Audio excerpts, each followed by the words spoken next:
Hello everyone मु आज ready की बाहर जाइली गुरु केलुचरण महापात्र ऑडिटोरियम सेठी एक्चुअली गोटे movie Ganda Bhairav audio and trailer launch थिला सो मु आसिकी पहुंच जाइली लोकेशन रे एथरे मेन स्टार कास्ट अछंते शिवानी एंड देवाशीष भाई। गंड भैरव कहानी जगू को केंद्र करी आगु बढ़ी थाए। प्रेम दुख वियोग अपराध एवं जीवन कठिन संघर्ष तांको जीवन को संपूर्ण बदलाई दिए।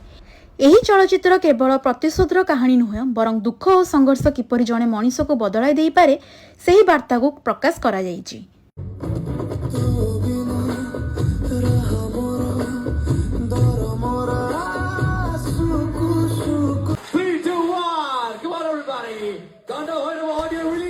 षोहल जुलाई रे गंड भैरव मुवीटी रिलीज होगा जाउछि।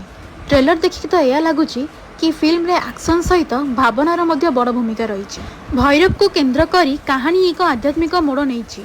मु भी बहुत एक्साइटेड अच्छी यही मुवी देखिया पे। एथरक रथयात्रा रे आपण माने भी आसतु थिएटर्स गंड भैरव देखिबा पाई।